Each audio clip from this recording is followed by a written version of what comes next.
Greetings.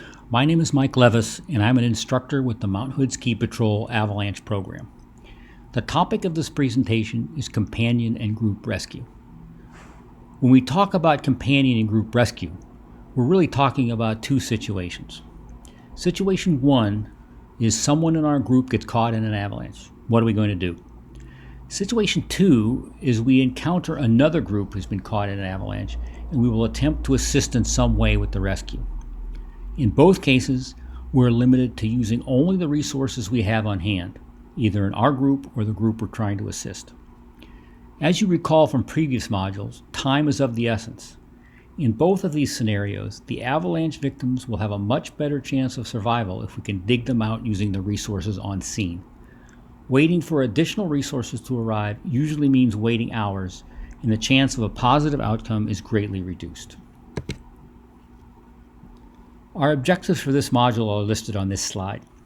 Essentially, you should be able to be part of a team, either as a team member or a leader, and run an effective companion rescue scenario. We will discuss the techniques and key considerations in class, and you'll get lots of practice in our field session. Please note the skills need to be practiced often so they're second nature. If you only practice them in this class, you will not be ready when and if you encounter a real avalanche rescue scenario. So let's start with a review of basic AVI rescue equipment. As you learned in previous modules, rescue equipment has progressed tremendously over the last 10 years. Beacons have more functions that, if used properly, should result in locating victims more quickly. AVI airbags have reduced the depth of burials and saved lives. However, as you learned in human factors, as equipment improves to reduce risk, people tend to develop a false sense of security and actually take greater risks. Taking greater risks offsets any benefits you may get from equipment improvements.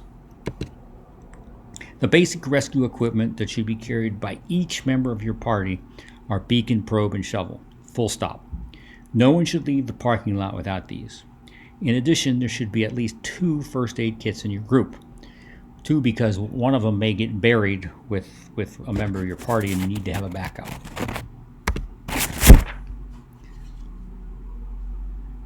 As we mentioned at the start, when we talk about companion and small group rescue, we're talking about a situation where we are only using the resources on hand for any rescue efforts. As we go through the material that follows, we want to keep some key principles in mind. First, think scene safety. We don't want to create additional victims as we attempt the rescue. Second, time is of the essence. Remember, 50% survival after 20 to 30 minutes. Every minute counts. You're dealing with a drowning victim. Third, every rescue effort needs a leader. This should be something you've discussed in your pre-trip planning. And lastly, everyone has a role to play in a rescue. Almost by definition, companion and small group rescue scenarios are resource constrained. If you don't know what your role is, ask the leader.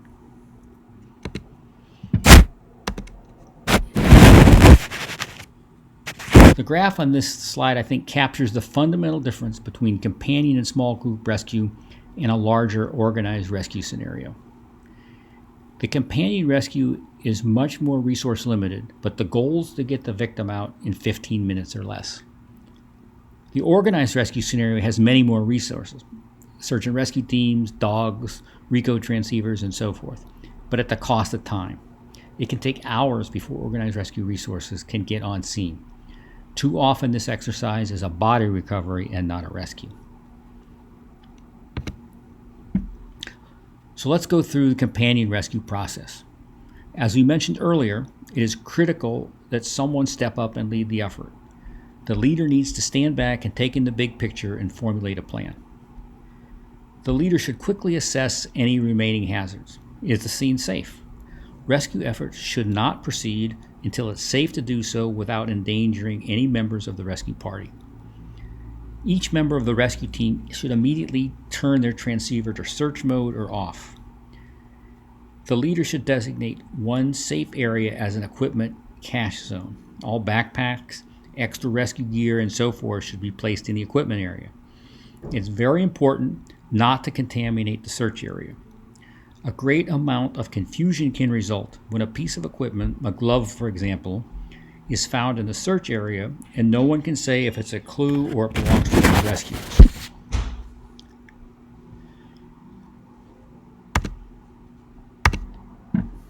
Once the leader has determined the scene is safe, take an inventory of resources, and set up the equipment staging area, the next step is to do an immediate search.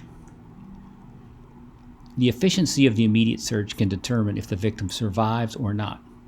Remember, time is of the essence. Take the time to get a good first impression of the scene. How large is the area to be searched?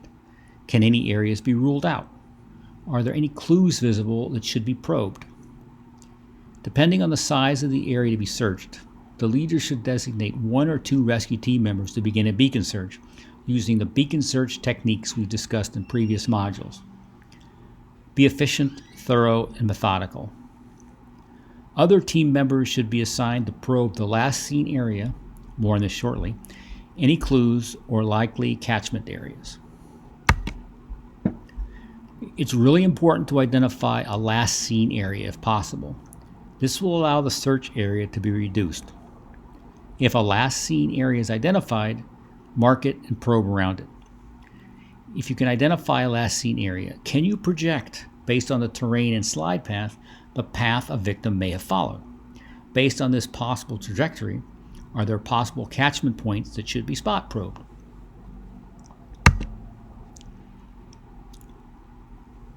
This slide shows an example of catchment points.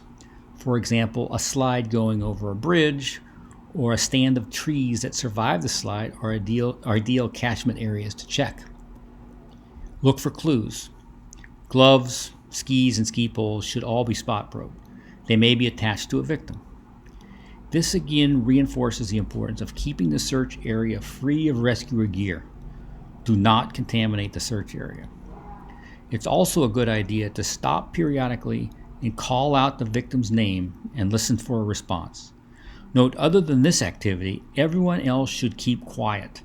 The victim might be calling out, and you'll miss it if you're talking.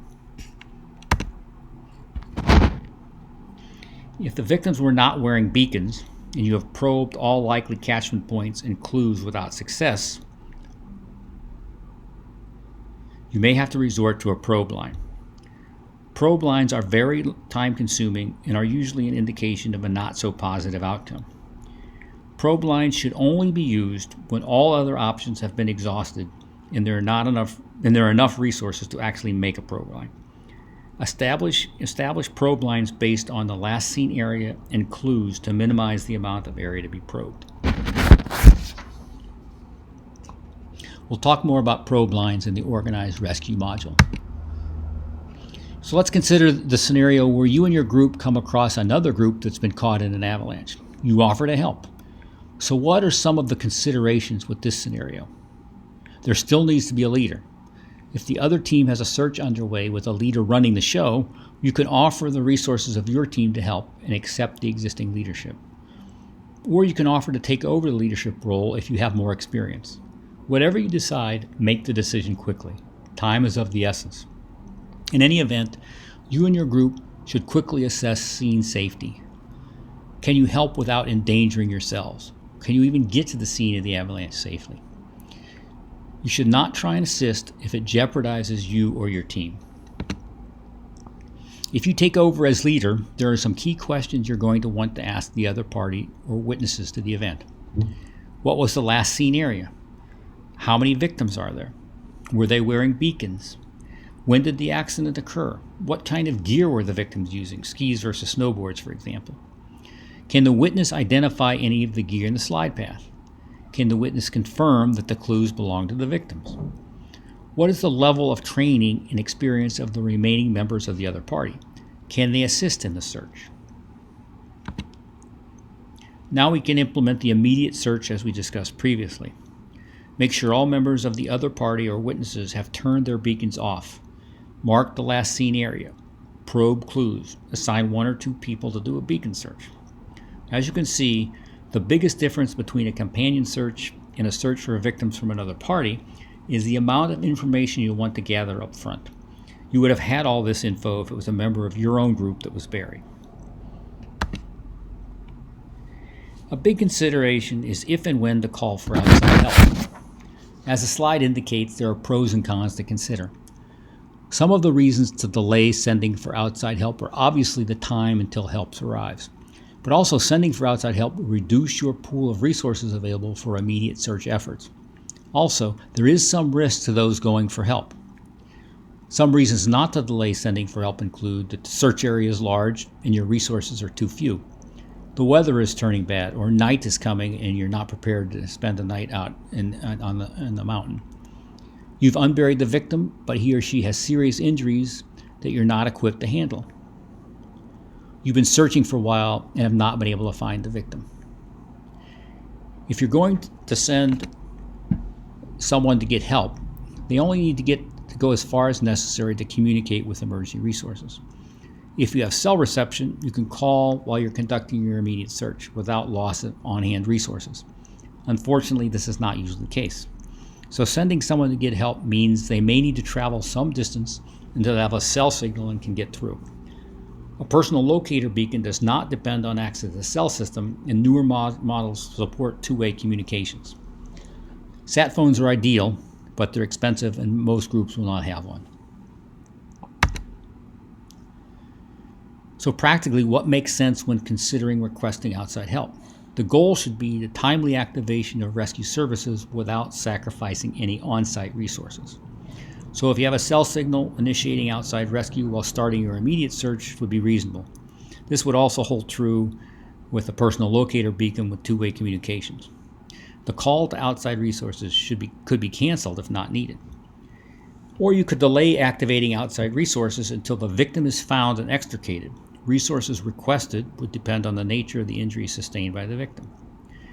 Or sending someone for outside help could be delayed 30 minutes until after the immediate search is conducted. This list is by no means exhaustive. I'm sure you can think of other options. However, each has pluses and minuses. How are you going to decide? So let's discuss some common mistakes made in avalanche. The most significant mistake, in my opinion, is not assigning a leader. No leader means all team members are doing their own thing, and the situation quickly devolves into a cluster. Other common mistakes are lack of methodical approach, lack of consideration for scene safety, and failure to mark last seen area and clues. Other common mistakes include failing to mark avalanche debris boundaries. Failure to mark the flanks, the last seen area, and other key boundaries means time will be wasted searching areas where there's no possibility of finding the victim. A huge issue is ineffective transceiver searches. The biggest mistake is not having all transceivers in search mode. This mistake will cause great confusion and waste a lot of time. Another mistake, particularly in large slides, is coarse search parameters beyond the range of the transceiver. In this case, searchers are usually spread too far apart, and zones between searchers are not being covered completely. Failure to properly mark and search clues is another error that can cost lives. That glove sticking out may have a hand in it. If you would have probed the clues, you would have found the victim quickly. Still more mistakes. All these mistakes, poor probing techniques, not positively identifying which victims own which clue, not using clues to establish potential trajectory, etc., all impact the likelihood of a successful outcome. You'll all be practicing small group rescue in our scenarios. You'll probably see most of these errors being made at one time or another. Make them in practice so you don't make them when it really matters. So that brings us to the end of the module. Your assignment is now to watch the video listed on this slide and be ready to discuss at our next class. Thanks for your time today.